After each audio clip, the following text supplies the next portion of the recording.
accélère la guérison. J'explique comment, parce que d'après la médecine alternative, on appelle la force vitale. C'est une force naturelle qu'Allah a incorporée dans notre corps, qui se dirige vers le lieu de maladie, et ainsi il y a une réaction du corps contre la maladie. Par exemple, le vomissement, la diarrhée, il y a une infection par exemple, et la température quand elle s'élève, pareil, ça c'est une réaction du corps naturelle, sans prendre aucun médicament. Ainsi, cette force vitale naturelle, lorsqu'on s'abstient de manger, au lieu de se diriger vers le système digestif, elle se dirige vers le lieu de la maladie, et ainsi il y a un débarras, une accélération de la guérison rapide.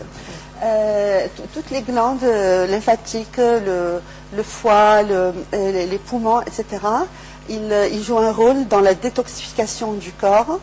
Et comme symptôme, on voit par exemple la langue, il y a une couche blanche sur la langue. C'est un phénomène qui nous prouve que notre corps est en état de détoxification et qu'il y a une accumulation de toxines sur la langue. Ainsi, il faut se brosser la langue, par exemple. Aussi, la perspiration, on peut voir une odeur désagréable. Ceci veut dire qu'il y a une accumulation des toxines.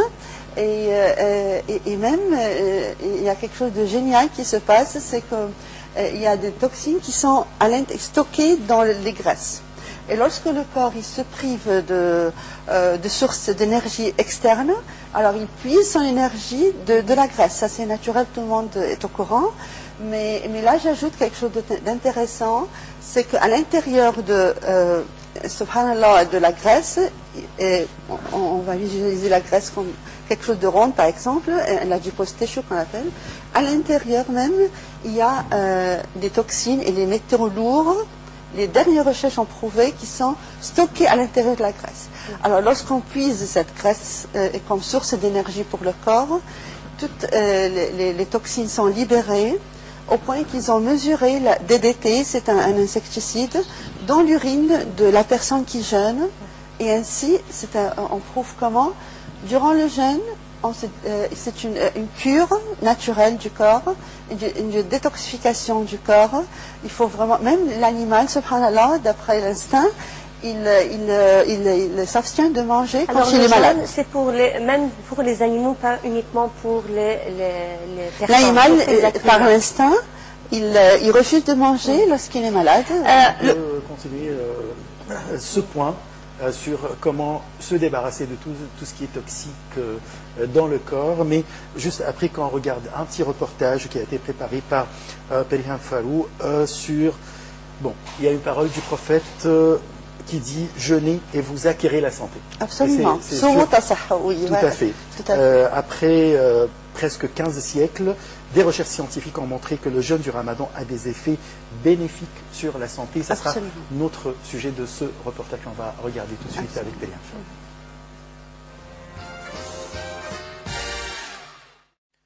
Farou. On vient de suivre ce reportage qui parle des intérêts et des biens sur le corps humain dus au jeûne pendant le mois du Ramadan. Docteur Magda Amer, le système immunitaire, ça c'est très important dans le corps, et ce qu'on sait qu'il faut manger des choses pour, ou bien suivre une nutrition particulière pour vraiment fortifier ce système. Comment le jeûne peut contribuer à fortifier ce système? Parmi les recherches, ils ont prouvé aussi que le système immunitaire il est stimulé pendant le jeûne. Ainsi, il réagit contre le microbe.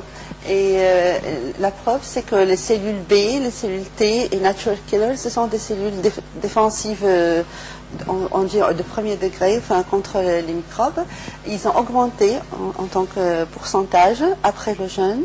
Et la durée de la convalescence ou la durée de guérison était réduite dû au fait que le bon fonctionnement du niveau du système immunitaire. Vous aviez une remarque sur le reportage qui a été diffusé tout de suite. Vous avez dit une remarque à la fin de l'émission. Non, je veux dire que malheureusement, on montre quoi les gâteaux, les sucreries. Et je voulais dire que vraiment, du point de vue médecine alternative, il n'y a pas pire que le sucre. Et comme je viens de dire, c'est une cure pour nous, un repos physiologique pour le jeune. Il a un effet génial sur le... Comment obtenir notre besoin de sucre? Non, alors moi je dis il y a une contradiction. Les dates, c'est autre chose. Mais je parle des kunafa, tout ça, enfin, sucreries, des desserts en général. Alors, je veux dire, comment se fait-il qu'il faut bénéficier des vertus du jeûne et sur le plan physique, et en même temps, quand on rend le jeûne, on mange tout ce qui est nocif pour le corps. Alors, c'est dommage pour nous, car durant le jeûne, toutes les cellules endommagées, les cellules vieilles, il y a une régénération de nos cellules et des fonctions en général de tous nos organes.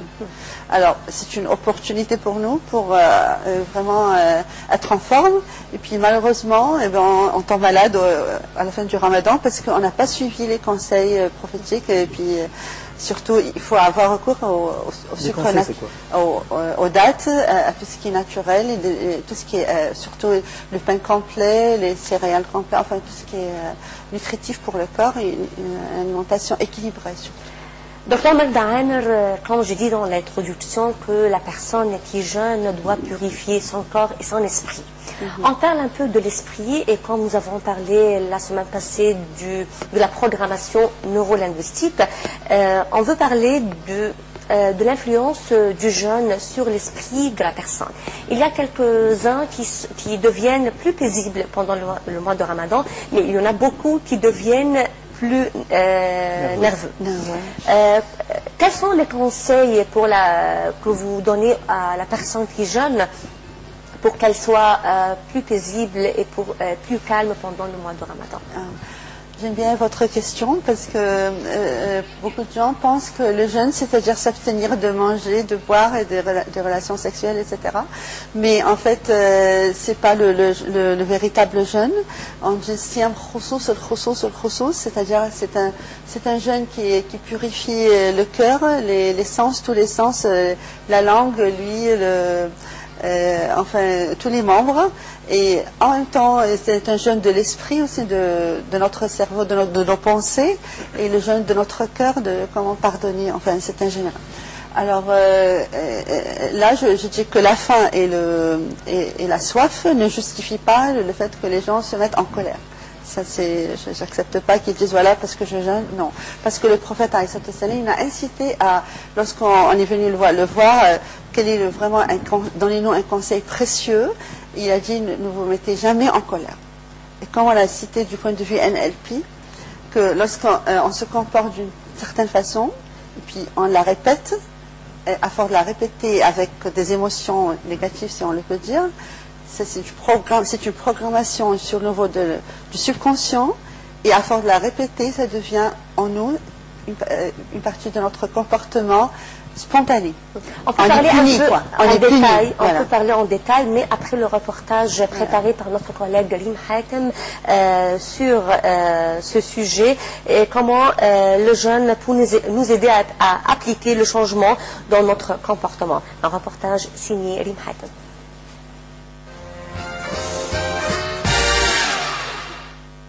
Ces 3 lettres, la programmation neurolinguistique. Le comportement résulte de programmations mentales qui sont stockées dans le système neurovégétatif et le langage reflète notre façon de penser. Le principe est simple. Cette thérapie propose d'abord de repérer quel système relationnel nous avons adopté, notamment dans les linguistiques PNL, a un large champ d'application. Coaching, développement personnel, éducation, gestion, hypnose, psychothérapie, santé. Dans cette fiche, il sera question surtout de ces applications en matière de santé. La programmation neurolinguistique a été créée dans les années 1970 par les Américains John Grinder et Richard Bandler. En observant des personnes considérées comme des modèles d'excellence dans leur domaine, ils ont identifié les comportements qui permettaient à ces personnes d'atteindre l'excellence. Des outils ont pu ainsi être conçus afin de décrire avec précision ces types de comportements. Les instigateurs de la programmation neurolinguistique ont mis au point des techniques pour permettre à d'autres personnes de s'approprier ces modèles de comportement et d'opérer des changements durables dans leur façon d'agir au quotidien.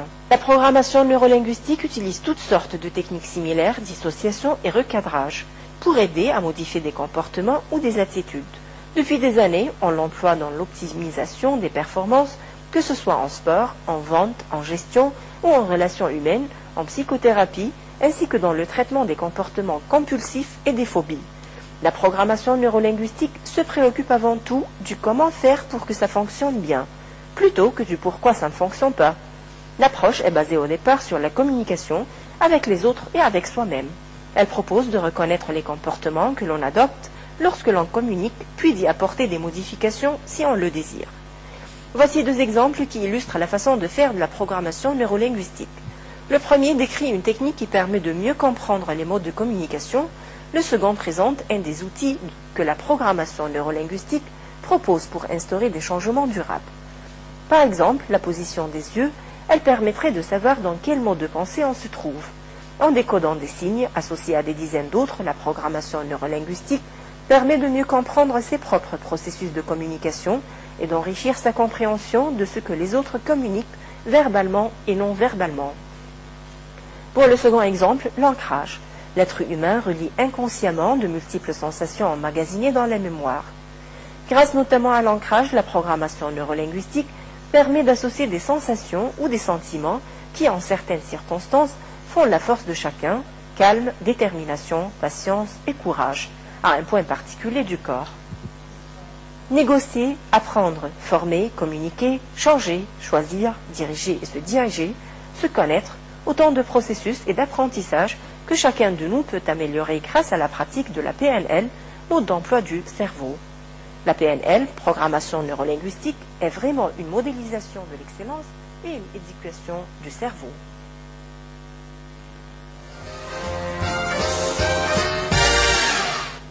Comment se contrôler durant le mois du Ramadan? Comment être calme? Ça, c'est la grande question. En même temps, il faut mettre l'accent, docteur Magda, sur les habitudes des gens. C'est-à-dire, il y a les gens qui ont l'habitude de boire du café, du thé, de fumer, de faire des habitudes qui ont une relation avec tout ce qui est nutrition. Alors, tout d'un coup, il y a le mois du Ramadan qui arrive. On arrête toutes ces habitudes qui jouent quand même sur les nerfs, sur le comportement. Alors, comment on fait? Je viens d'expliquer que le jeûne, c'est une cure, un repos physiologique, une opportunité pour se détoxifier de tous les toxines. Parmi les toxines, c'est la caféine, les nicotines, tout ça. Alors, lorsqu'on comprend les premiers jours, c'est les plus durs, parce que c'est là que on peut avoir, par exemple, des maux de tête, on peut avoir une fatigue générale, parce que, voilà, le corps, il réagit, il veut se débarrasser des toxines. Mais au bout de quelques temps, c'est terminé, les fonctions du corps en général, ils s'améliorent, et le corps s'habitue, à se débarrasser de tout ça. Alors, bon, il faut juste patienter. Et à mon avis, il faut voir comment le prophète se comportait pendant le Ramadan. Il a dit quelque chose de très important, c'est qu'on peut ne récolter de la faim et de la soif du jeûne que la faim et la soif.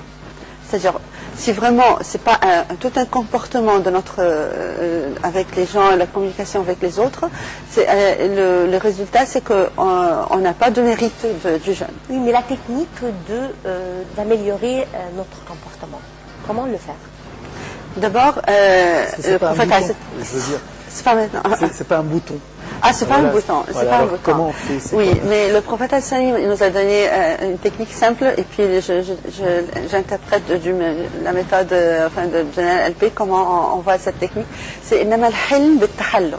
C'est-à-dire, il faut patienter, fake it until you make it. C'est-à-dire, il faut jouer comme quoi on est patient, mais on ne l'est pas. Hein, alors, bon, je suis on pas... fait semblant qu'on est patient. On fait, voilà. On essaie de se maîtriser, mais en fait, on n'arrive pas vraiment, parce que c'est pas naturel en nous, c'est pas instinctif. Mais à force de le répéter, ça devient en nous. Le mot tahallum, c'est-à-dire, c'est pas en nous, c'est pas naturel qu'on est patient, mais on fait que c'est-à-dire on le fait comme quoi mais comme quoi on est patient, mais on ne l'est pas. Hein? Alors, pourquoi? Parce que voilà, du point de vue subconscient, n'importe quel comportement avec émotion, ajouté à une émotion, est programmé. Alors, si par exemple on nous insulte, on répond tout de suite, et puis on s'habitue à prononcer des insultes, au bout d'un moment, ça devient spontané. Sans se contrôler, voilà, ça sort. Le comportement, par exemple, un battement du cœur, ou bien on lève la main, ou bien, je ne sais pas, on s'énerve, on hausse la voix, tout ça, ça devient programmé, et hop, je deviens une personne nerveuse. Alors que le contraire, quelles que soient les circonstances, quelle que soit la situation, je suis toujours équilibrée, et ça, je répète cette affirmation tous les jours, et avant de dormir surtout, hop, ça s'enregistre sur le niveau de subconscient toute la nuit, ça travaille. Alors je répète, quelles que soient les circonstances, quelle que soit la situation, je suis toujours équilibrée. Ah. Et ça c'est un moyen, il faut beaucoup de temps bien sûr pour apprendre aux gens. Ça c'est un autre conseil, c'est de voir les qualités de la personne, c'est-à-dire détester les défauts des gens, mais pas la personne même. Alors, et ça, c'est un moyen de savoir communiquer toujours, même avec la même personne. Hein, quelle que soit la justice. Garder la nervosité en soi-même, à l'intérieur. C'est pas dangereux pour la santé? Cette sensation de négativité, enfin d'amertume, Oui, tout à fait. Garde, ça fait, on la sort pas, ou bien on le sort pas, ce sentiment. Alors c'est pas non, c'est très nocif pour le corps. On a dit que, par exemple, la tristesse, elle est stockée dans les poumons. Oui. Et l'anxiété, c'est dans l'estomac. C'est-à-dire, d'après la médecine alternative, à force de passer par des moments de tristesse, par exemple, on risque d'avoir des maladies au niveau des poumons. Et la colère, ça affecte le foie. Et ainsi, d'après la médecine alternative, tout le corps, l'esprit, tous les niveaux du corps, mental, émotionnel et physique, il y a une correspondance, ils communiquent entre les trois. Et le niveau le plus élevé, c'est le niveau mental. Alors, il faut surtout, comme on a dit la dernière fois, avoir des pensées positives et des émotions par conséquent positives et un comportement, Inch'Allah, positif, qui est équilibré. Et là, je parle comment le prophète sallam, j'étais envoyé afin de parchever le bon caractère. Alors, si on n'a pas compris que c'est ça le but de l'islam et le but du jeûne, par conséquent, c'est un entraînement, une autodiscipline du jeûneur et du musulman, autodiscipline, comment se maîtriser, comment se contrôler, et contre tout ce qui est légitime, on s'abstient de tout ce qui est légitime, et ainsi après le ramadan, et on a une volonté bien plus supérieure contre tout ce qui est illégitime. Et le prophète, il nous a dit que, subhanallah, le bon caractère, il fait fondre les péchés, comme le soleil fait fondre la glace. Et non seulement ça, mais le musulman, il peut atteindre un statut plus élevé que celui qui jeûne toute la journée, et avec le bon caractère, et que celui qui prie toute la nuit. Masha'Allah, c'est vraiment l'essence de l'islam, c'est d'arriver à avoir un bon comportement avec tout le monde, avec un musulman, avec un non-musulman, avec un athée, quel que soit avec les animaux, avec l'environnement, enfin c'est tout un comportement. On peut dire que la technique de l'islam, c'est la même de la PNL? Je ne peux pas dire ainsi, mais je peux dire que toutes les instructions coraniques et prophétiques sont conformes avec la science moderne, mais c'est comme quoi il avait tous les secrets, le prophète comment Allah subhanahu wa ta'ala, il nous a créés parfaitement.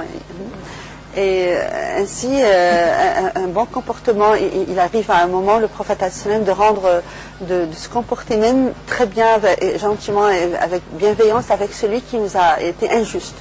Alors, il a dit 3 conseils très importants. C'est souder les liens avec ceux qui ont rompu avec vous. Subhanallah, vous voyez, c'est négatif, il le rend avec le positif. Pardonnez à ceux qui vous ont été injustes et donnez à celui qui vous a privé.